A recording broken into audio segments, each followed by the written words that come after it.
O incêndio que destruiu uma das maiores cidades do mundo antigo também salvou os textos mais importantes da história da humanidade. E até hoje, metade deles ainda não foi lida. Imagine que você está caminhando pelas ruínas de uma das maiores cidades que o mundo antigo jamais conheceu. O sol castiga as areias do norte do Iraque com uma intensidade implacável. Ao seu redor, montículos de terra escondem milênios de história. O vento que sopra sobre a planície da Mesopotâmia parece carregar consigo algo antigo demais para ser nomeado. Você está em Nínive, ou no que sobrou dela, e sob seus pés, enterrada há mais de 2 milênios, dormia uma das maiores coleções de conhecimento que a humanidade já reuniu em um único lugar. Esta é a história de um incêndio que destruiu tudo, e que, ao destruir tudo, salvou tudo. Para entender o que aconteceu em Nínive no verão do ano 612 a.C., precisamos primeiro compreender quem era o homem que construiu o que seria encontrado séculos depois entre as cinzas. Assurbanipal era rei da Assíria, um império que, no auge do seu poder, estendia seus tentáculos do Egito ao Golfo Pérsico, de Chipre às montanhas do Irã. Era um império construído sobre o terror.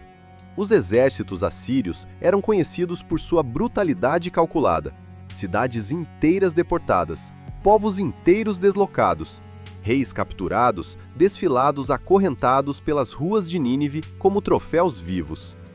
Era a superpotência do mundo antigo, e Nínive era o seu coração. Mas Assurbanipal não era apenas um guerreiro. Era algo muito mais fascinante e muito mais raro entre os monarcas da antiguidade. Era um homem obcecado pelo conhecimento. Enquanto seus antecessores mandavam gravar em pedra os seus triunfos militares, Assurbanipal mandava coletar textos. Toda conquista militar que ele realizava vinha acompanhada de uma outra conquista, invisível e silenciosa: a aquisição de tablets, manuscritos, tradições orais, registradas, rituais, histórias, profecias, tratados de medicina, astronomia, magia, história e literatura. Ele enviava escribas às cidades conquistadas com uma ordem clara: copiem tudo, tragam tudo. Nenhum texto deve ser deixado para trás. E assim, pedaço por pedaço, tábua por tábua, foi se formando no palácio de Nínive aquilo que os historiadores modernos chamam de a primeira grande biblioteca do mundo.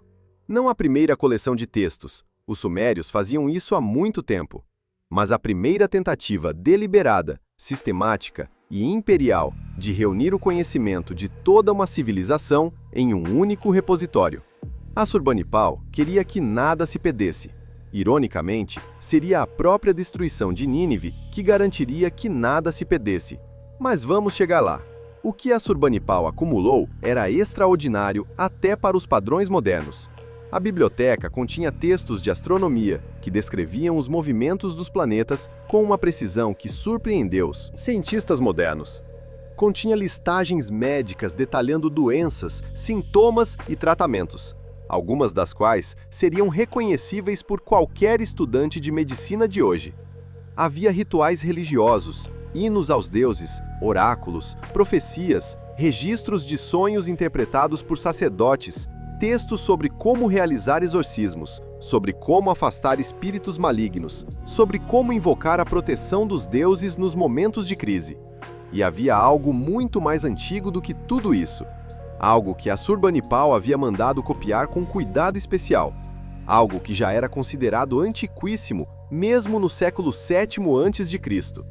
Era um conjunto de tábuas que narrava a história de um rei lendário que tinha vivido muito antes de qualquer memória viva.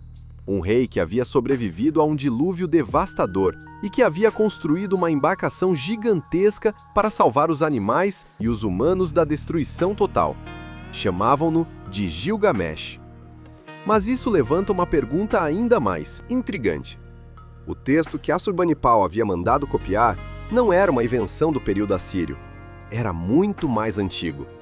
A Epopeia de Gilgamesh, na forma que conhecemos hoje, é considerada uma das obras literárias mais antigas da humanidade, com versões que remontam ao terceiro milênio antes de Cristo, mais de 1000 anos antes de Assurbanipal. mais de 1000 anos antes de Moisés, mais de 1000 anos antes de qualquer texto bíblico que conhecemos. E dentro dessa epopeia, enterrado no que os estudiosos chamam de a 11ª tábua, estava um relato que faria o mundo ocidental tremer quando finalmente fosse decifrado no século XIX. A história de um grande dilúvio enviado pelos deuses, de um homem escolhido para construir uma grande embarcação, de animais recolhidos 2 a 2, de uma pomba enviada para encontrar terra seca, de uma montanha onde a embarcação finalmente repousa. O paralelo com Noé e o Gênesis era impossível de ignorar. Mas estamos nos adiantando. Antes de chegarmos ao momento em que esse segredo foi revelado ao mundo moderno, precisamos entender como a biblioteca sobreviveu e o papel cruel e paradoxal que o fogo desempenhou nisso tudo. No verão de 612 a.C., uma coalizão de forças que incluía os babilônios, os medos e os citas cercou Nínive. A cidade resistiu por meses.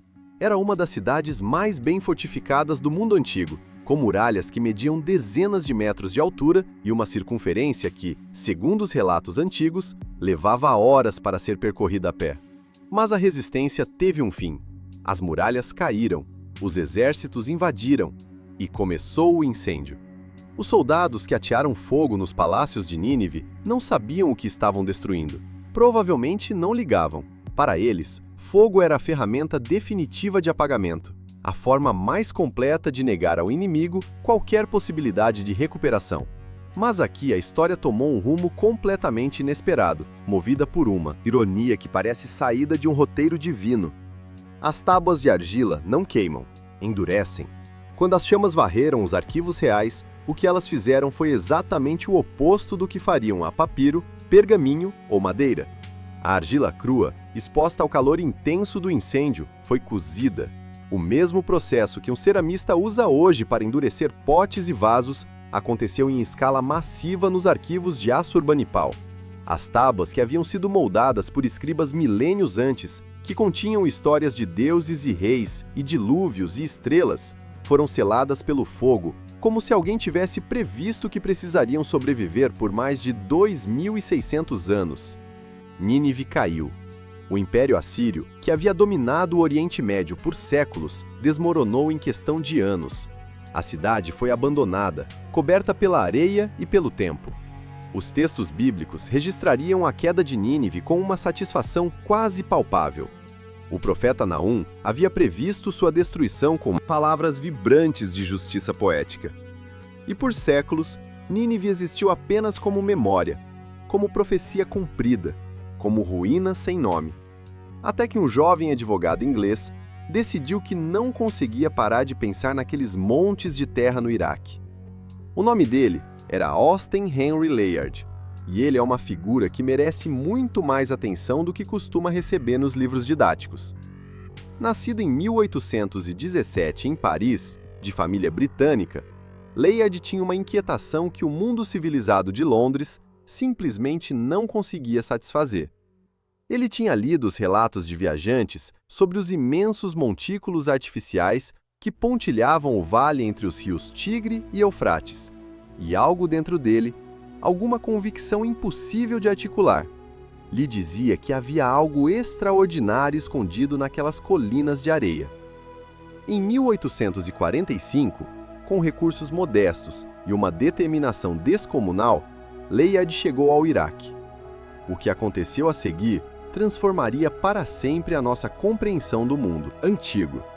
Ele começou a escavar no local chamado Nimrud, encontrando palácios assírios deslumbrantes, com relevos esculpidos de uma qualidade que deixou os estudiosos europeus boquiabertos.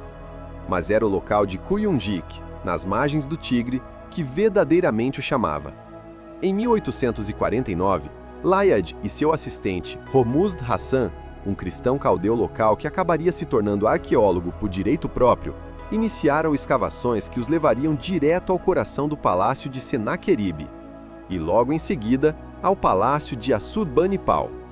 E foi lá, enterrada sob metros de terra e detritos, que as primeiras tábuas começaram a aparecer. Mas há um detalhe que poucos historiadores mencionam. Layad não tinha a menor ideia do que estava encontrando. As tábuas chegavam fragmentadas, quebradas, empilhadas como cacos de cerâmica após um terremoto. Milhares de fragmentos, cada um coberto de minúsculas marcas em forma de cunha, que pareciam mais decoração do que escrita. O que Layad sabia era que eram antigas e que eram importantes.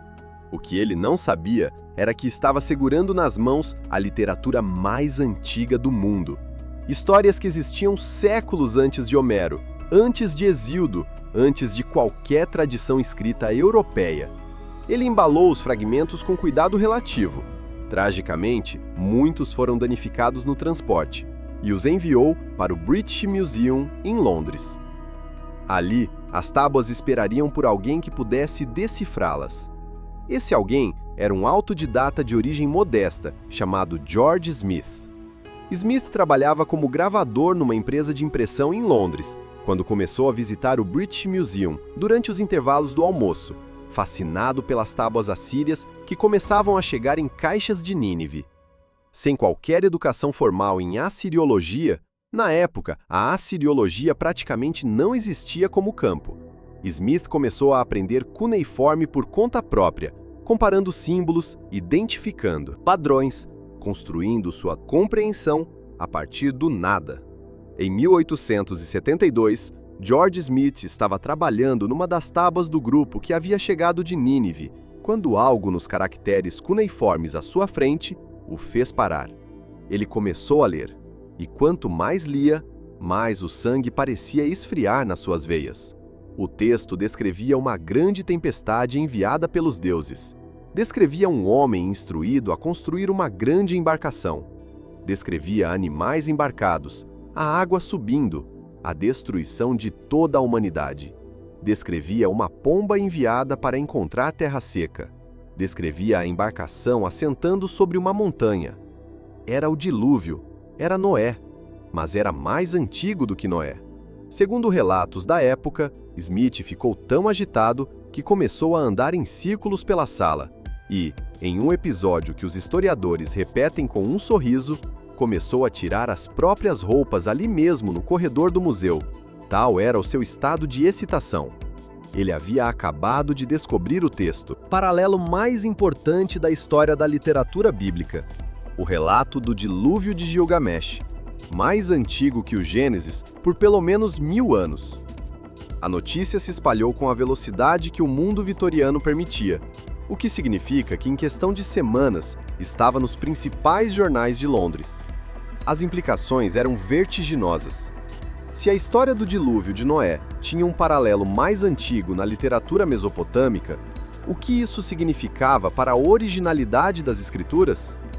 O Gênesis estava baseado em fontes mais antigas? Os hebreus haviam adaptado mitos babilônicos? Ou ambas as tradições bebiam de uma fonte ainda mais antiga, de uma memória coletiva de um evento catastrófico real? Essas perguntas não foram respondidas em 1872. Em muitos sentidos, ainda não foram respondidas hoje. O que se sabe é que a Tábua 11 da Epopeia de Gilgamesh, a famosa Tábua do Dilúvio, não estava sozinha. A biblioteca de Assurbanipal também continha listas de reis sumérios que registravam monarcas cujos reinados, antes do dilúvio, eram medidos em dezenas de milhares de anos. Continha textos de criação que apresentavam paralelos desconcertantes com o primeiro capítulo do Gênesis. Continha hinos aos deuses que ecoavam os salmos em sua forma poética. Continha tratados políticos, acordos de vassalagem que utilizavam uma estrutura de pacto, suzerano e vassalo, obrigações e bênçãos e maldições, que vários estudiosos identificaram como o modelo formal dos pactos que, na Bíblia, Deus estabelece com seu povo. E havia algo mais, algo que tocava diretamente os personagens e os eventos narrados no texto bíblico. 30.000 fragmentos catalogados no British Museum, e esse número ainda está crescendo, porque fragmentos continuam sendo identificados e reorganizados. Estão registros que mencionam o rei Ezequias de Judá, o mesmo Ezequias descrito em 2 Reis como um dos maiores reis de Judá, o que resistiu ao cerco assírio. As crônicas de Senaqueribe, preservadas em tábuas cuneiformes, descrevem a campanha assíria contra Judá em 701 a.C., com um nível de detalhe que confirmou, e em alguns pontos, complicou a narrativa bíblica correspondente. A famosa inscrição de Senaqueribe descreve como ele cercou Ezequias em Jerusalém, prendendo-o como, na metáfora imperial assíria, um pássaro numa gaiola. Mas não afirma que conquistou Jerusalém. A Bíblia afirma que o exército assírio foi destruído por uma intervenção divina durante a noite. Seja qual for a explicação histórica, uma epidemia, uma retirada estratégica, um colapso interno, o fato é que Senaqueribe voltou para Nínive sem Jerusalém, e os textos preservados na biblioteca de Assurbanipal confirmam os contornos gerais desse evento extraordinário. O que os arqueólogos encontraram em seguida mudou completamente a interpretação do local, porque não eram apenas os grandes eventos políticos que as tábuas documentavam. Eram os detalhes cotidianos da vida no mundo antigo, os preços de mercadorias nos mercados de Nínive, os nomes de funcionários administrativos, os contratos de compra e venda de terras, os registros de censos. E é nessa camada administrativa, nessa papelada burocrática do Império Assírio, que os historiadores modernos encontram, às vezes, as confirmações mais surpreendentes de nomes bíblicos que antes eram considerados apenas tradição religiosa. O nome do rei Menahem de Israel aparece em registros assírios, o de Oséias também, figuras que por séculos existiram apenas nas páginas do texto bíblico, sem nenhuma confirmação externa, surgem nos arquivos administrativos de Nínive como personagens históricos reais, reis que pagaram tributo ao Império Assírio, que enviaram diplomatas, que resistiram ou capitularam diante do poder imperial da época. E então a pergunta inevitável se instala com todo o seu peso. Se já encontramos isso, com menos de metade das tábuas traduzidas, o que ainda resta? Das 30.000 tábuas e fragmentos catalogados no British Museum, estima-se que entre 1/3 e a metade ainda não foram completamente traduzidas ou analisadas. Algumas porque estão fragmentadas demais para que qualquer leitura coerente seja possível. Outras porque os especialistas em cuneiforme são raros. São centenas no mundo inteiro, não milhares. E a fila de textos esperando análise é imensamente maior do que a capacidade acadêmica disponível para lê-los. E outras ainda porque a tradução de textos cuneiformes não é um processo simples. Exige conhecimento não apenas da língua, mas do contexto cultural, religioso, administrativo e literário de uma civilização que desapareceu há 2 milênios e meio. Mas aqui está o detalhe que torna tudo isso ainda mais extraordinário.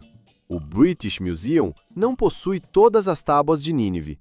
Durante o século XIX e início do século XX, fragmentos foram vendidos, trocados, adquiridos por museus em Berlim, Paris, Istambul e pelos Estados Unidos. Alguns estão em coleções privadas. Alguns foram destruídos. E nos anos recentes, os conflitos no Iraque causaram danos incalculáveis ao patrimônio arqueológico da região. O Museu de Mossul, próximo ao local de Nínive, foi saqueado e parcialmente destruído.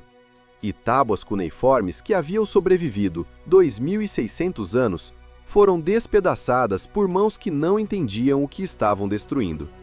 A ironia é quase insuportável. O mesmo tipo de violência que havia preservado as tábuas em 612 a.C., o incêndio que cozeu a argila, estava agora em outro contexto de violência, destruindo o que havia sobrevivido. Mas vamos voltar ao que sabemos. Porque o que sabemos já é suficiente para nos deixar com a boca aberta. A epopeia de Gilgamesh, preservada na biblioteca de Assurbanipal, é hoje reconhecida como a primeira grande narrativa da humanidade.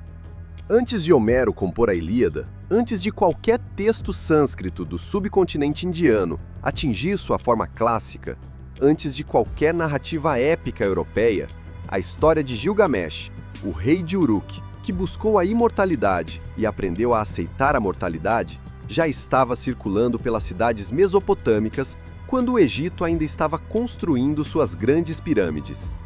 O texto faz perguntas que nenhuma religião, Nenhuma filosofia, nenhuma civilização conseguiu responder de forma definitiva. O que acontece depois da morte? Como um ser humano deveria viver sabendo que vai morrer? A amizade pode ser tão transformadora quanto o amor? E por baixo de todas essas perguntas, há uma que ressoa de forma particular para quem conhece o texto bíblico. Quando os deuses decidiram destruir a humanidade com um dilúvio, por que escolheram salvar um único homem? O que havia nele que merecia ser preservado? A história de Utnapishtim, o Noé da epopeia de Gilgamesh, é apresentada não como a história de um homem justo que Deus escolheu por sua retidão moral, mas como a história de um homem que foi alertado por um Deus em particular, em desacordo com a decisão do conselho divino, por razões que o texto não esclarece completamente. É uma diferença teologicamente enorme, e é uma diferença que os estudiosos ainda debatem com intensidade. Porque a questão não é simplesmente se a história bíblica do dilúvio foi copiada da epopeia de Gilgamesh. Essa é uma simplificação que os especialistas rejeitam. A questão é muito mais complexa e muito mais fascinante. Como tradições distintas, de povos distintos, registraram o mesmo evento ou o mesmo arquétipo narrativo, e o que cada versão revela sobre a teologia, a ética e a visão de mundo de quem a narrou. Na versão mesopotâmica, os deuses são caprichosos, divididos entre si, às vezes mesquinhos.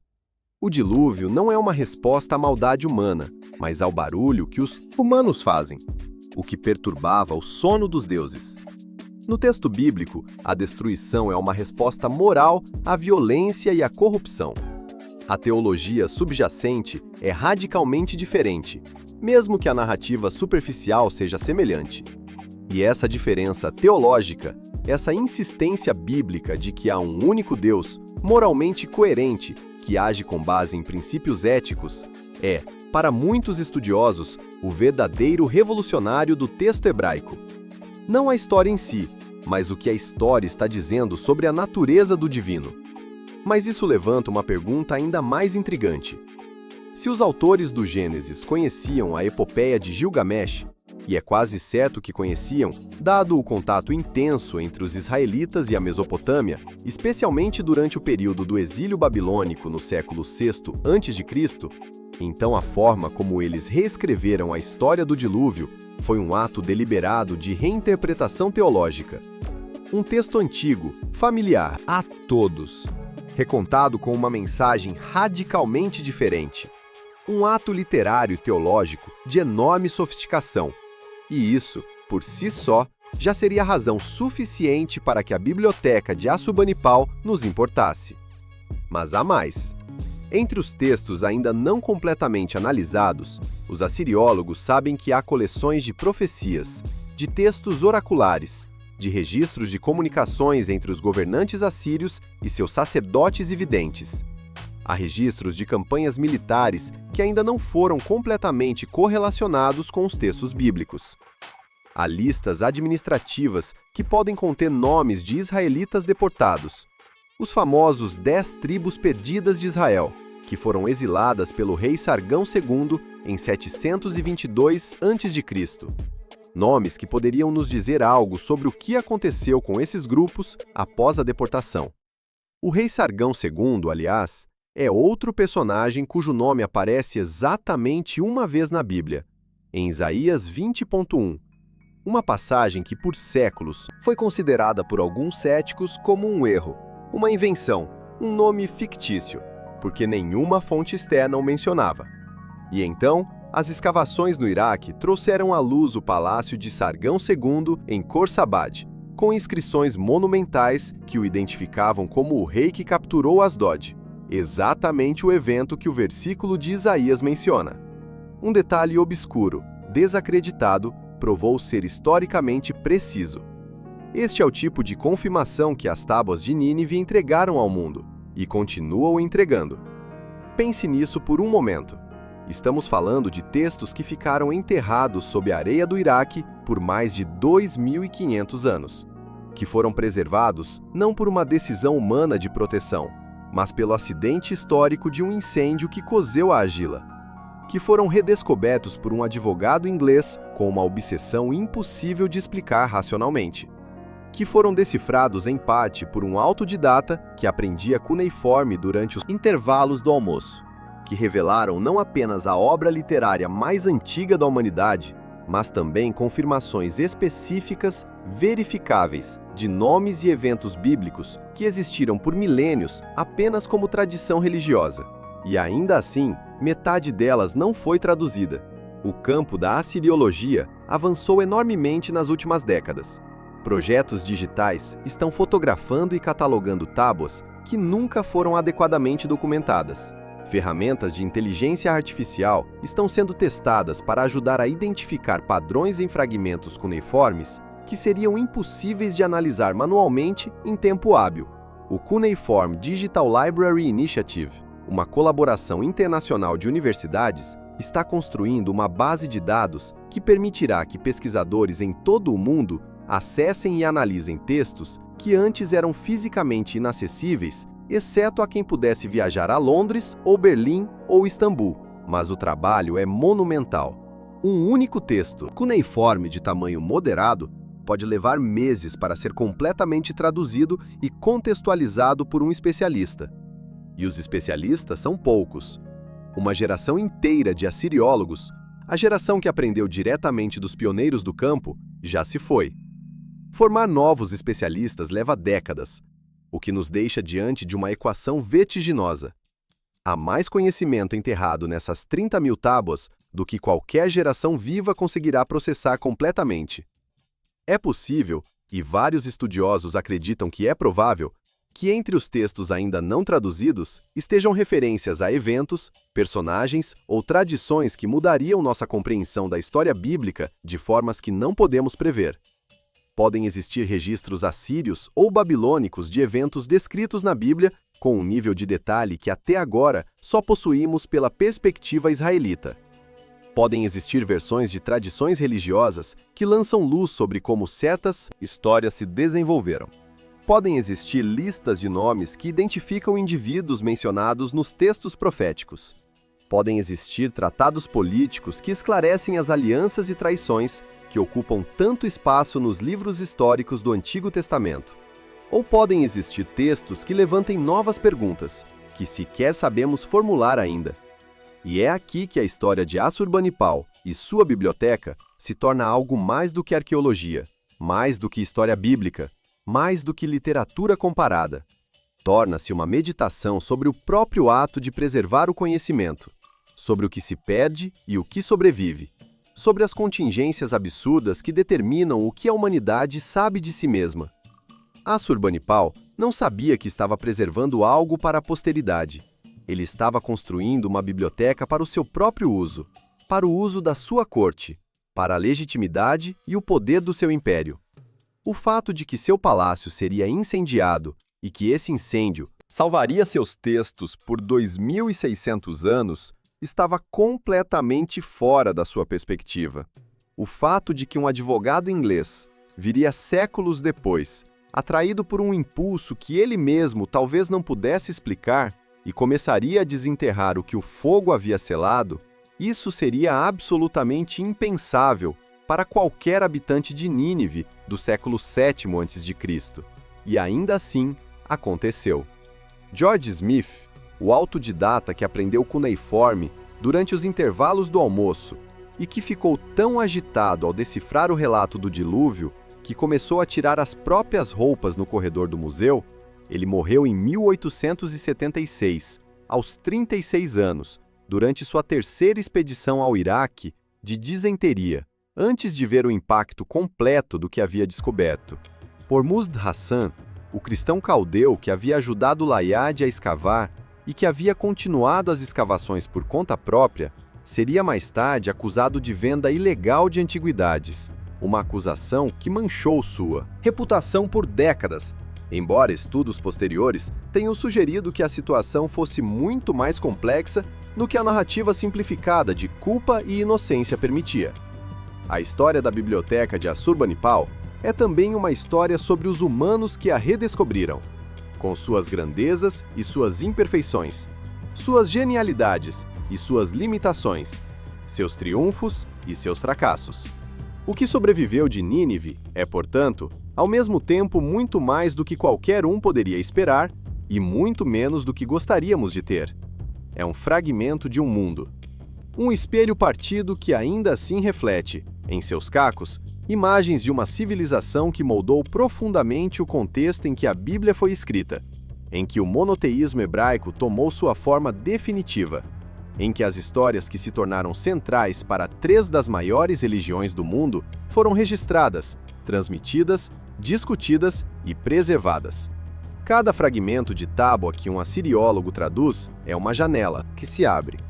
Cada texto que emerge do silêncio cuneiforme é uma voz que voltou do esquecimento. E entre os 30.000 fragmentos do British Museum, entre os que ainda esperam em silêncio por alguém que possa ouvi-los, pode estar algo que mudará tudo o que pensamos saber. Nínive caiu em 612 a.C., consumida pelas chamas. Mas o fogo que a destruiu foi também o fogo que a salvou. E hoje, mais de 2.600 anos depois, ainda estamos aprendendo a ler o que aquele incêndio preservou. A biblioteca de Assurbanipal não acabou. Ela ainda está sendo descoberta. E quem sabe o que a próxima tábua vai nos dizer?